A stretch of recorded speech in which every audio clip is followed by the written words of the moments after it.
네, 박근혜 대통령이 내일 신년 기자회견을 열고 집권 3년 차를 맞아 경제 활성화와 남북 관계 등 국정 운영 구상을 밝힙니다. 주요 관심사는 박 대통령이 여당까지가 세한 인적 쇄신 요구에 어떤 답을 내놓느냐 하는 겁니다.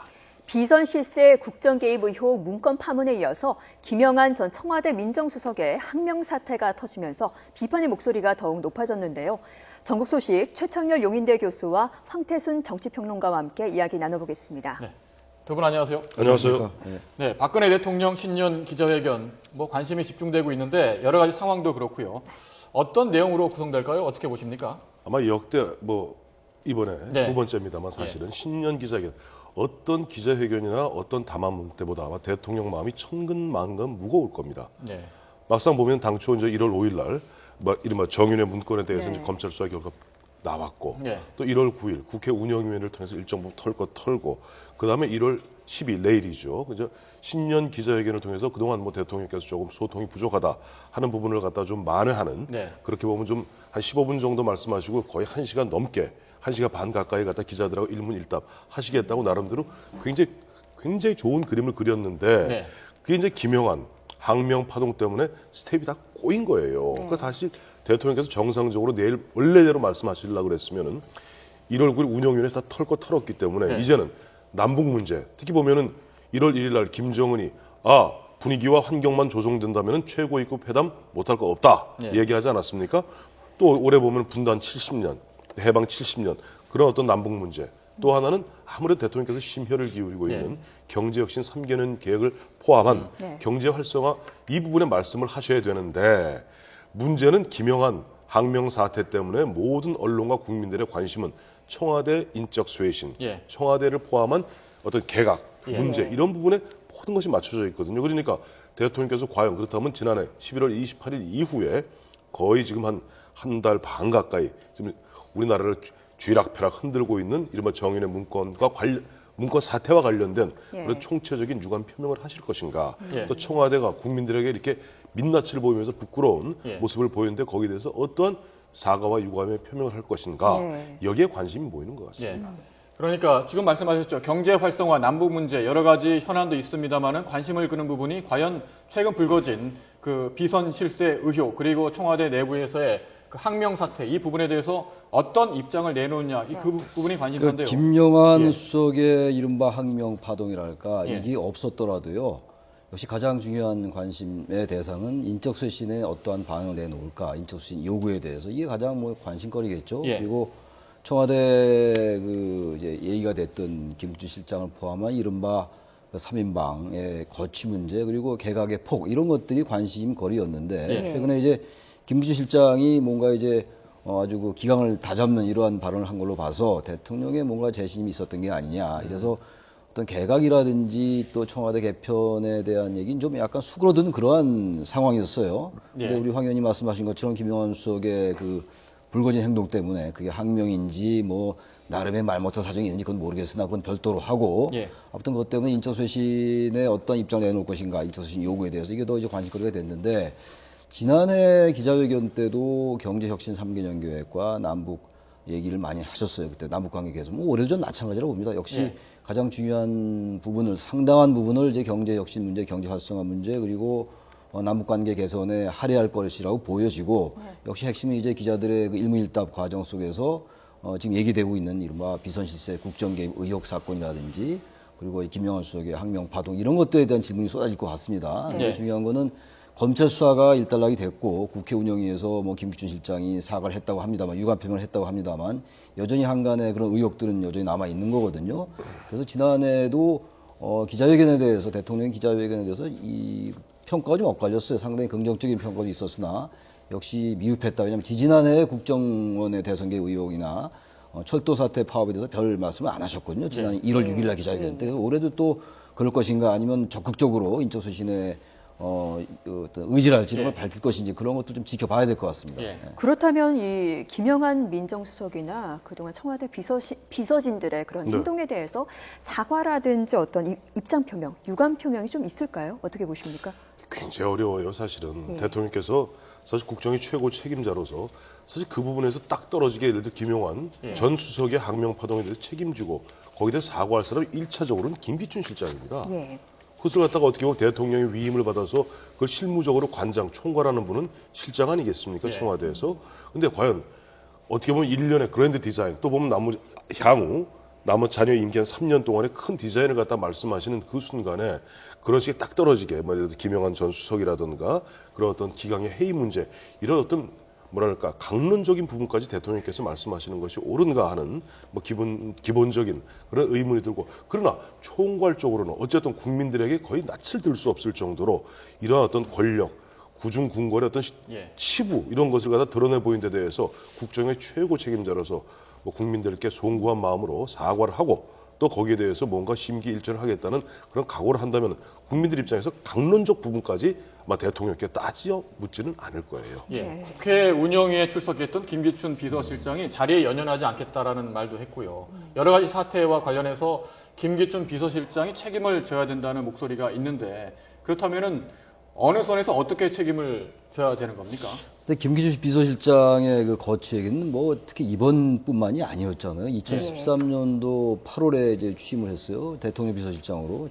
벌써 2년 전 8월입니다. 예. 2013년도인데 그 이후에 여러 가지 사안이 많았잖아요. 집권 1년 차에는 그 국정원 대선 개입 의혹, 그리고 군 사이버 사령부 대선 개입 의혹 그랬고, 지난해에는 세월호 참사 문제로 특별법 제정 과정에서 여러 가지 또 예. 뭐 이념적인 문제 이런 게 있었단 말이죠. 게다가 정의의 문건 유출, 청와대 문건 유출이 터지고 이런 과정 속에서 어쨌든 대통령 비서실장으로서의 여러 가지 그 무슨 뭐 기춘대원군이다, 너무 왕실장이다 이런 비판도 많이 있었던 것도 사실이었단 말이죠. 예. 그래서 어쨌든 간에 특히 이번 사안 같은 경우는 검찰에서 뭐 수사 결과가 나왔다 합니다만 역시 청와대에서의 권력 암투임에는 틀림없고 여러 가지 청와대 인사들이 직간접적으로 연루돼 있기 때문에 이에 대해서 정치적 도의적 책임을 져야 된다는 비판율이 굉장히 높아요. 아까 앵커들께서 말씀하신 것처럼 여권 내에서도 그래서 인적서신 얘기가 나오는 거란 말이죠. 예. 그래서 비서실장이 뭐 그제 운영위원회에서 사과를 하고 유감표명을 했습니다만 여전히 여론은 어떤 형태로든 간에 쇄신이 필요하다, 책임을 묻는 것이 필요하다라는 거 아니겠습니까?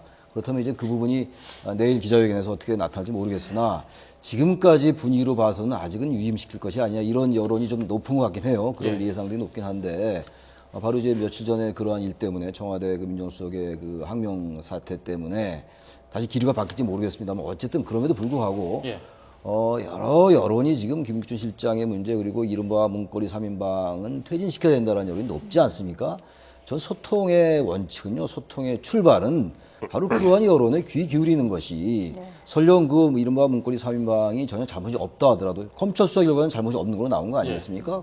그렇게 따진다면 김기춘 실장 전혀 잘못이 없죠. 근데 우리가 보통 이런 특히 이제 중요한 청와대의 일 이런 것들은 뭡니까? 정치적 책임, 도의적 책임 이런 것도 있는 거 아니겠어요? 지휘 책임도 있는 거고요.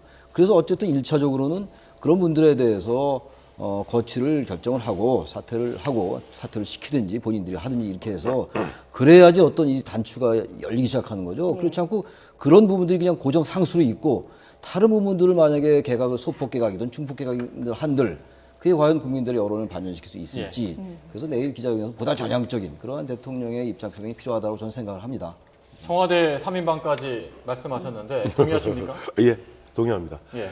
앞서 저기 이제 우리 최 교수님 보면 김기춘 실장이 이번에 1월 5일 날 발표된 부분에 있어 그 내용 부분에 있어서 뭐 책임질 부분이 아니죠. 뭐 검찰 수사 결과 발표에 따르면은 그것이 한마디로 허무맹랑한 그야말로 그 뭐 양천에 의한 뭐 소설이라는 거 아니에요. 그런데 문제는 그와 같은 문건이 만들어졌을 때 비서실장도 김기춘 실장이고 예. 그런 문건이 밖으로 유출되어서 밖으로 돌아다닐 때 비서실장도 김기춘 실장이고 심지어는 대통령의 친아우인 박지만 회장이 이러저러한 것이 돌아다닌다고 문제를 제기했을 때 비서실장도 김기춘 실장이고 또 지난해 11월 28일 날 이것이 세계일보에 보도된 이후에 최경희 뭐 죽음으로 맺었습니다만 한경유에 대한 민정수석실의 이른바 회유설도 당시 총괄했던 부분이 김기춘 실장이고 예.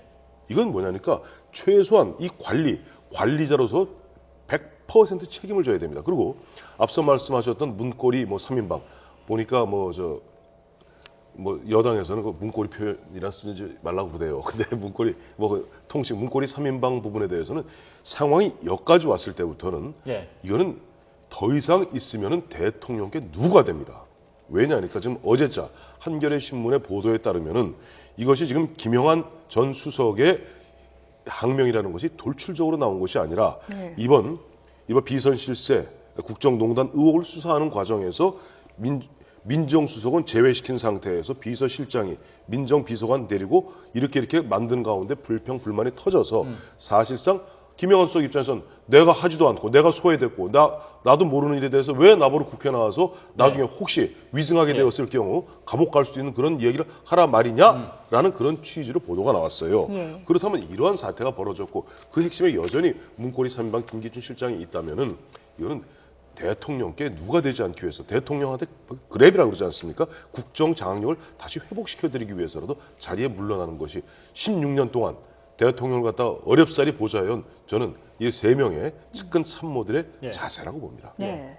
문제는 그거죠. 이제 이 측근 3인방 문고리라는 얘기 하지 말라고 그랬으니까 저도 싫어하니까. 하지 않겠습니다. 예. 어쨌든 뭐 언론에서 이른바라는 표현 쓰고 해서 저도 했는데 아무튼 이 측근 3인방이 아마 자신들이 그 사표를 내고 싶어도 내기도 어려운 부분도 있을 거예요. 아마 대통령의 비서관인데 본인들이 이렇게 무슨 김영환 수석처럼 던지고 나가기는 어렵지 않겠습니까? 그래서 저는 역시 대통령께서 상당히 신임을 지금도 하고 계시고 또 12월 1일입니까? 7일입니까? 어쨌든 그들은 비서에 불과하다 이런 말씀 하시는 거 봐서는 7일이죠.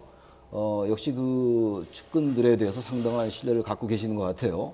그럼에도 불구하고 지금 국정에 있어서 여러 가지 그 자꾸 얘기가 나오는 거 아니겠어요? 국정 운영에 있어가지고 그야말로 이제 집권 3년 차잖아요. 집권 3년 차면 올해 이제 4월에 보궐선거가 있습니다만 내년에 또 총선거가 있고 정말 올해 아닌 말이죠. 아니면 치적을 남길 시간도 많지도 않아요. 그래서 그런 것들에 자꾸만 연연해할 필요 없다 이렇게 생각을 합니다. 예. 이번엔 야당 그렇죠. 쪽을 알아보겠습니다. 야권 움직임 알아볼 텐데요. 새정치민주연합 정동영 상임고문이 오늘 기자회견을 하고 탈당을 선언했습니다. 제야와 시민단체가 주도하는 야권 신당에 합류하겠다라고 밝혔는데 이 야당 대선 후보, 17대 대선 후보까지 지냈던 분이 왜 이렇게 탈당을 선언했을까요? 아니 저도 그거 잘 모르겠어요. 왜냐하니까 2월 8일이면 새정치민주연합 전당대회 있지 않습니까? 네. 그 새로운 리더십을 갖다 사실은 네. 지금 새정치민주연합 제1야당인 새정치민주연합은 지금 사실 비상사태입니다. 그런 비상사태를 마무리하고 2월 8일 전당대회를 통해서 새로운 리더십을 만들어 보겠다고 있는데 당 대표도 지나셨고 당의장입니다만 당 대표도 지나셨고 또 그 당에서 대통령 후보까지 하셨던 분이 이것도 국민 모임이라는 이 서클이 예. 이것이 예를 들어서 지금 현재 새정치민주연합과 어떤 큰 흐름을 같이 하는 그런 그룹이 아니에요. 네. 굳이 따지자면은 원탁회의에서도 조금 그 백낙청 선생을 중심으로 한 이쪽 그룹과 또 이번에 김세균 서울대 명예교수 등을 예. 비롯한 이런 그룹들이 있는데 예. 여기에 참여한 분들이 김세균 명예교수라든가 정지영 감독이라든가 또 명진 스님이라든가 예. 또 이수호 전 한국노총 위원장 이런 분들인데 네. 이런 분들 한 100여 분인데 이분들이 굳이 성향적으로 따지자면은 아마 정의당하고 통진당 그 사이쯤 있을 겁니다. 그러니까 통합진보당이 지난 12월 19일 이른바 해산되지 않았습니까? 예. 해산되었고 물론 그 중에서도 이제 종북 주사적 흐름을 가졌던 분들이 또 이렇게 가 있습니다만 예. 통진당에서 그렇지 않은 분들을 중심으로 해갖고 이른바 신당을 갖다 하겠다는 흐름들이 그때부터 있어 왔어요. 예. 그런데 여기에서 지금 그동안 약간 보수 성향을 띠고 있는 새정치민주연합의 그 당 대표까지 지나셨고 대통령 후보까지 하셨던 정동영 전 장관이 그쪽에 가니까 얼뜻 드는 게는 이분이 보면 지금 정동영 전 장관, 전 대권 후보께서 이 새정치민주연합 내에서 어떤 영역, 자기 어떤 설 자리를 전혀 못 찾는 가운데 또 마침 보니까 지금 국민 모임이라고 새롭게 정당을 만들겠다는 분들 입장에서는 나름대로 대중성 있는 간판 스타가 없거든요. 네. 그래서 이런 두 사람들의 이해관계가 맞아 떨어져서 이런 어떤 갑작스러운 움직임이 있지 않았나 보는데 저는 정동영 전 장관의 이런 어떤 행보는 자칫하면 찻잔 속의 태풍으로 끝날 가능성이 크다고 봅니다. 이런 가운데 지금 천정배 전 의원도 지금 거취를 고심하고 있는 예. 것으로 알려지고 있거든요. 예, 근데 이 부분이 전 정동영 고문의 이런 행동이 과연 바람직하냐, 그렇지 네. 않냐의 논의와는 별도로 말이죠. 야권의 고민을 그대로 드러내는 거거든요. 지금 새정치민주연합의 제일 문제가 뭡니까? 친노 대 비노다. 그리고 네. 친노 대 호남. 그 말하자면 열린우당 계열과 구민주당 계열과의 이 갈등. 이런 것들이 잘 화합이 잘 안 되는 거 아닙니까? 바로 그러한 것들의 하나의 현상적인 표출이라고 봐요. 그 천정배 고문도 마찬가지인데. 왜냐하면 이 천정배 고문이나 이 정동영 고문 두 분이 어쨌든 새정치민주연합에서는 예. 지금 친노가 아니란 말이죠. 비주류로 돼 있으니까 아마 자신들의 정치적 거취, 행보 때문에 국민모임이라는 새로운 야권 세력과 뭔가 새로운 자신들의 행보를 도모하는 것 같긴 한데 정치에 있어서 자신 있는 어떤 정치 입지를 위해서 그렇게 하는 건 뭐 긍정적으로 볼 수밖에 없으나 중요한 건 과연 이것이 아까 지금 황 의원 말씀하신 것처럼 어떤 구심점이 될 수 있을까 이들이 가서 지금 국민 모임의 그 인사들이 만만한 인사들이 아니에요 지금 그냥 정치권에서 단지 국회의원이 안 되고 이분들은 국회의원 했다 이런 차원이 아니거든요. 진보정에서 상당한 목소리를 가지고 있는 지분을 가지고 있는 인사들이란 말이죠. 그렇다면 진보정에 가서 특혜 구심점을 잘 잡고 정체성을 가지고 야권이 재편돼서 강한 야권을 만들어서 나중에 통합되기 위한 전초로 간다면 좀 긍정적으로 볼 수가 있는데 과연 이 동기가 이런 것인가 꼭 그렇게 보기는 어려운 면이 있기 때문에 오히려 야권의 분열만 가속화시키지 않느냐. 왜냐하면 4월 달에 또 당장 보궐선거가 있잖아요. 그러면 국민모임도 만약에 후보를 내고 전 통합진보당 그 인사들도 후보를 내고 말이죠. 이렇게 된다면 세 군데가 지금 이제 보궐선거 예정 지역인데 그 야권이 워낙 강세적이라 하더라도 또 여권이 다 이길 수도 있어요. 그래서 이런 행동들이 저는 긍정적인 면보다는 뭐 긍정적인 면이 있다 손 치더라도요. 좀 신중할 필요가 있다. 그래서 야권 전체 재편이라든지 야권의 어떤 그 화력의 강화 이런 측면을 과연 고려한 것인지에 대해서는 좀 비판할 점이 좀 있다고 봐요. 새정치민주연합이 지도부를 새로 뽑는 경선을 하고 있는 와중에 정동영 고문이 탈당을 선언해서 참 복잡해 보입니다. 근데 새정치민주연합에 이제 세 분 본선에 올라갔지 않습니까? 그렇죠. 박지원, 문재인, 이인영 이 세 분이 올라갔는데 합동 연설을 진행하고 있고요. 뭐 어떻게 보십니까? 어제 제주에서 했죠. 그리고 오늘 울산, 부산에서 하는데 보니까 각자 보면 이랬습니다. 대통합민주신당, 민주당, 구민주당 계열에서 항상 나와서 이야기할 때 꼭 이렇게 얘기하죠.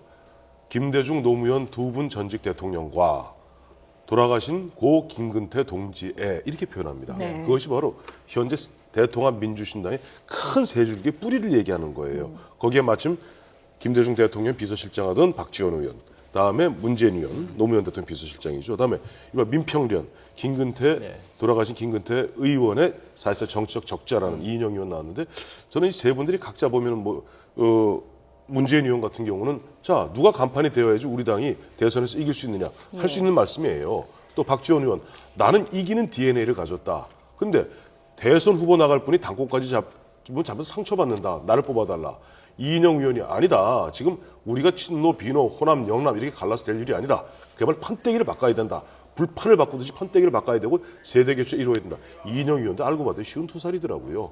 이제 나이도 자실만큼 자셨어요. 그러니까 이제 바꿔봐야 된다는 이야기들이 세 분의 말씀들이 다 쏙쏙쏙 와닿아요. 그래서 어떻게 보면 우리가 사실 언론이 주목을 안 해서 그렇지 대통합민주신당 130석입니다만은 이번에 지금 하고 있는 전국 순회 경연도 우리가 자세히 보면 쏠쏠한 재미가 있습니다.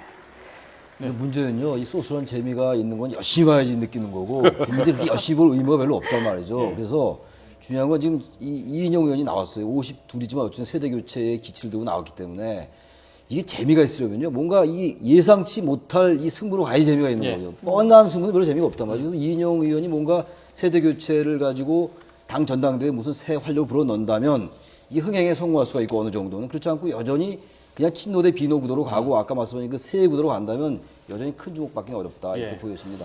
지난주 여야 움직임 자세히 알아봤는데요. 황태순 평론가 최창렬 교수였습니다. 두 분 오늘 말씀 고맙습니다. 고맙습니다.